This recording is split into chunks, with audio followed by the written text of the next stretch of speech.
Imagine a world where the very trees can think and move, ancient spirits tied deeply to the earth. When these slow-moving giants are faced with a rapidly changing world and a looming war, what kind of guidance could possibly stir them to action? Gandalf's counsel to the Ents was both direct and urgent.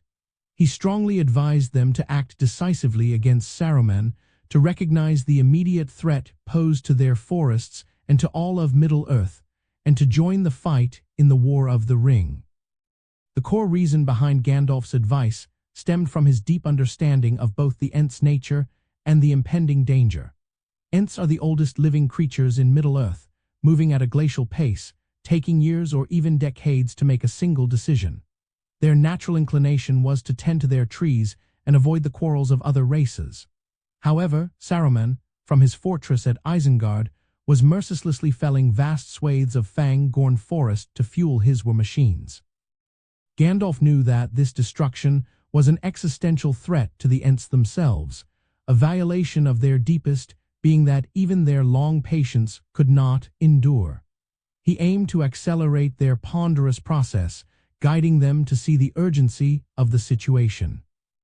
To move the Ents to action, Gandalf first ensured that Pippin and Merry encountered Treebeard, allowing the Hobbits to share their first-hand account of Saruman's treachery and the devastating deforestation.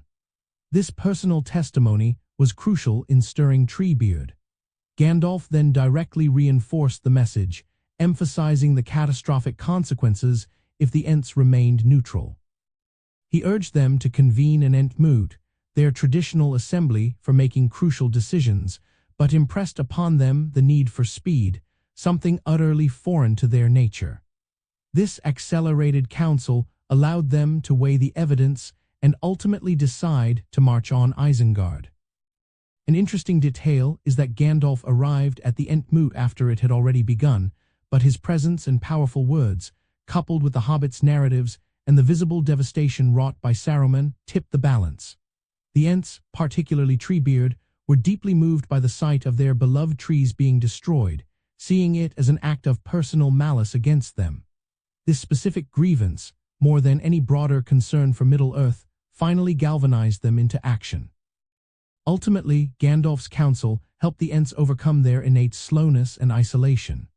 By strategically guiding them to see the direct threat to their ancient way of life, he ensured these powerful, nature-bound beings played a pivotal role in turning the tide against Saruman, protecting their forests, and contributing significantly to the wider struggle for freedom in Middle-earth.